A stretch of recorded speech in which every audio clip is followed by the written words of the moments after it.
అరే సార్ లేడయ్యా మళ్ళా రాపో. చెప్పకుండా చేయకుండా ఎవరు రమ్మన్నారు నిన్ను? నాడు నాడు అని ఎదుగుతారు సెక్యూరిటీ వాళ్ళు. కాకా నీకు ఎమ్మెల్యే తెలుసు కానీ మా ఓన్కి కాలేజీలో సీట్ కావాలి, ఓ పార్వోయి కలుద్దాం పారాదు. నీ గీనేం లీడర్రా, ఓట్లప్పుడు కాళ్ళేళ్ళు మొక్కి ఇప్పుడు ఇంటికి పోయినా దేకడు అని అంటుంటారు.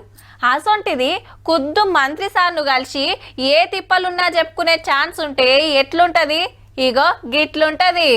గాంధీ భవన్ లో మినిస్టర్ తో ఫేస్ టు ఫేస్ కార్యానికి శితం మంది వచ్చిండ్రు. కార్మిక శాఖ మంత్రి వివేక్ వెంకటస్వామి సార్ కు తిప్పలు చెప్పుకున్నాడు, కాగితాలు ఇచ్చుడు, ఎంబటే సార్ ఆఫీసర్లకు ఫోన్ చేస్తుడు నడిచింది.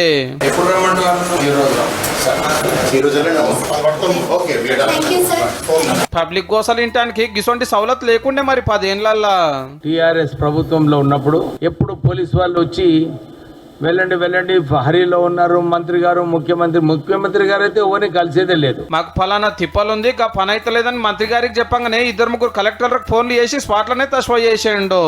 వికారాబాద్ కలెక్టరేట్ లో దళితులు వచ్చి మాకు పట్టాలు ఇచ్చిన ల్యాండ్ ని కూడా టిఆర్ఎస్ హయాంలో లేదు లేదు మాకు హక్కు ఉన్నది, కొందరు వచ్చి కబ్జా చేయాలని ప్రయత్నం చేస్తున్నారు. ఇలాంటి applications Zomato, Swiggy delivery boys, Ola, Uber, Rapido పనులు నడిపేటోళ్ళకి ఫాయిదా అయ్యేటట్టు కొత్త చట్టం తెస్తున్నామన్నాడు వివేక్ సారు.